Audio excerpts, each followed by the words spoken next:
Praise the lord. ఈరోజు దేవుని వాగ్దానము, పడమటికి తూర్పు ఎంత దూరమో ఆయన మన అతిక్రమములను మనకు అంత దూరపరిచి ఉన్నాడు. కీర్తనల గ్రంథము 103వ అధ్యాయము 12వ వచనము. సహోదరి సహోదరులారా, మన పాపాలను బట్టి దేవుడు మనకు సంపూర్ణ శిక్ష విధిస్తే మనందరం నరకంలో ఉంటాం. ఎవరం తప్పించుకునే వారం కాదు.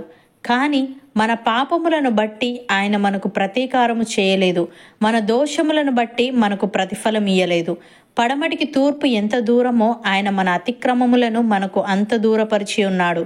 భక్తుడు ఈ విధంగా అంటున్నాడు: దేవుడు కరుణా సంపన్నుడై ఉండి మనము మన అపరాధముల చేత చచ్చిన వారమై ఉండినప్పుడు సైతము మన ఎడల చూపిన తన మహాప్రేమ చేత మనలను క్రీస్తుతో కూడా బ్రతికించెను. కృపచేత మీరు రక్షింపబడి ఉన్నారు. క్రీస్తు యేసునందు ఆయన మనకు చేసిన ఉపకారము ద్వారా అత్యధికమైన తన కృపా మహదైశ్వర్యమును రాబో యుగములలో కనుపరుచు నిమిత్తము క్రీస్తు యేసునందు మనలను ఆయనతో కూడా లేపి పరలోకమందు ఆయనతో కూడా కూర్చుండబెట్టెను. మీరు విశ్వాసము ద్వారా కృపచేతనే రక్షింపబడి ఉన్నారు. ఇది మీ వలన కలిగినది కాదు, దేవుని వరమే. అది క్రియల వలన కలిగినది కాదు గనుక ఎవడునూ అతిశయపడ వీలు లేదు. మరియు వాటి యందు మనము నడుచుకొనవలనని దేవుడు ముందుగా సిద్ధపరిచిన సత్క్రియలు చేయుటకై మనము క్రీస్తు యేసునందు సృష్టింపబడిన వారమై ఆయన చేసిన పని అయి ఉన్నాము అని. ప్రియులారా, మేము ఆయన వలన విని మీకు ప్రకటించు వర్తమానమేమనగా, దేవుడు వెలుగై ఉన్నాడు, ఆయన యందు చీకటి ఎంత మాత్రమునూ లేదు. ఆయనతో కూడా సహవాసము గలవారమని చెప్పుకొని చీకటిలో నడిచిన ఎడల మనం అబద్ధమాడుచు సత్యమును జరిగింపకుందుము. అయితే ఆయన వెలుగులోనున్న ప్రకారము మనమును వెలుగులో నడిచిన ఎడల మనము అన్యోన్య సహవాసము గలవారమై ఉందుము. అప్పుడు ఆయన కుమారుడైన యేసు రక్తము ప్రతి పాపము నుండి మనలను పవిత్రులనుగా చేయును. మనము పాపము లేని వారమని చెప్పుకొని ఎడల మనలను మనమే మోసపుచ్చుకొందుము, మరియు మనలో సత్యముండదు. మన పాపములను మనము ఒప్పుకొని ఎడల ఆయన నమ్మదగిన వాడును నీతిమంతుడును గనుక ఆయన మన పాపములను క్షమించి సమస్త దుర్నీతి నుండి మనలను పవిత్రులనుగా చేయును. మనము పాపము చేయలేదని చెప్పుకొని ఎడల ఆయనను అబద్ధికునిగా చేయువారమగుదుము, మరియు ఆయన వాక్యము మనలో ఉండదు. అపోస్తలుడైన పౌలు కొలస్సీలకు వ్రాస్తూ ఈ విధంగా అంటున్నాడు: మీరును క్రీస్తు సున్నతి యందు శరీరేచ్ఛలతో కూడిన స్వభావమును విసర్జించి ఆయన యందు చేతులతో చేయబడని సున్నతి పొందితిరి. మీరు బాప్తిస్మమందు ఆయనతో కూడా పాతిపెట్టబడిన వారై ఆయనను మృతులలో నుండి లేపిన దేవుని ప్రభావమందు విశ్వసించుట ద్వారా ఆయనతో కూడా లేచితిరి. మరియు అపరాధముల వలనను శరీరమందు సున్నతి పొందకయుండుట వలనను మీరు మృతులై ఉండగా దేవుడు వ్రాతరూపకమైన ఆజ్ఞల వలన మన మీద రుణముగాను మనకు విరోధముగాను నుండిన పత్రమును మేకులతో సిలువకు కొట్టి దాని మీది చేవ్రాతను తుడిచివేసి మనకు అడ్డము లేకుండా దానిని ఎత్తివేసి మన అపరాధములనన్నిటినీ క్షమించి ఆయనతో కూడా మిమ్మును జీవింపజేసెను. ఆయన ప్రధానులను అధికారులను నిరాయుధులనుగా చేసి సిలువ చేత జయోత్సవముతో వారిని పట్టి తెచ్చి బాహాటముగా వేడుకకు కనుపరచెను.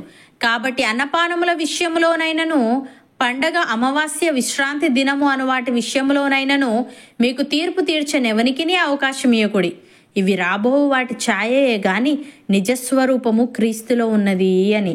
సహోదరి సహోదరులారా, ధర్మశాస్త్రము రాబోవుచున్న మేలుల ఛాయ గలదియే గాని ఆ వస్తువుల నిజస్వరూపము గలది కాదు. గనుక ఆ యాజకులు ఏటేటా ఎడతెగకుండా అర్పించు ఒక్కటే విధమైన బలులు వాటిని తెచ్చువారికి ఎన్నడూనూ సంపూర్ణ సిద్ధి కలుగజేయనేరవు. అలాగు చేయగలిగిన ఎడల సేవించు వారొక్కసారే శుద్ధపరచబడిన తరువాత వారి మనస్సాక్షికి పాపజ్ఞప్తి ఇకను ఉండదు గనుక వాటిని అర్పించుట మానుదురు గదా. అయితే ఆ బలులు అర్పించుట చేత ఏటేటా పాపములు జ్ఞాపకమునకు వచ్చుచున్నవి. ఏలయనగా ఎడ్ల యొక్కయు మేకల యొక్కయు రక్తము పాపములను తీసివేయుట అసాధ్యము. కాబట్టి ఆయన ఈ లోకమందు ప్రవేశించినప్పుడు ఇలాగు చెప్పుచున్నాడు: బలియు అర్పణయు నీవు కోరలేదు గాని నాకొక శరీరమును అమర్చితివి. పూర్ణ హోమములను పాప పరిహారార్థ బలులను నీకు ఇష్టమైనవి కావు. అప్పుడు నేను గ్రంథపు చుట్టలో నన్ను గూర్చి వ్రాయబడిన ప్రకారము, దేవా నీ చిత్తం నెరవేర్చుటకు ఇదిగో నేను వచ్చి ఉన్నానంటిని. బలులు, అర్పణలు, పూర్ణ హోమములు, పాప పరిహారార్థ బలులను నీవు కోరలేదనియు అవి నీకిష్టమైనవి కావనియు పైన చెప్పిన తర్వాత ఆయన నీ చిత్తము నెరవేర్చుటకు ఇదిగో నేను వచ్చి ఉన్నానని చెప్పుచున్నాడు. ఇవన్నీ ధర్మశాస్త్రము చొప్పున అర్పింపబడుచున్నవి. ఆ రెండవ దానిని స్థిరపరచుటకు మొదటి దానిని కొట్టివేయుచున్నాడు. యేసుక్రీస్తు యొక్క శరీరం ఒక్కసారి అర్పింపబడుట చేత ఆ చిత్తమును బట్టి మనము పరిశుద్ధపరచబడి ఉన్నాము. అవును అన్నవారు నాతో పాటు ప్రార్థనలో ఏకీభవించండి. పరిశుద్ధుడా, ప్రేమగల తండ్రి, మా పాపములను బట్టి నీవు మాకు ప్రతీకారము చేయలేదు, మా దోషములను బట్టి మాకు ప్రతిఫలం ఇయ్యలేదు. పడమటికి తూర్పు ఎంత దూరమో మా అతిక్రమములను మాకు అంత దూరపరిచి ఉన్నావు.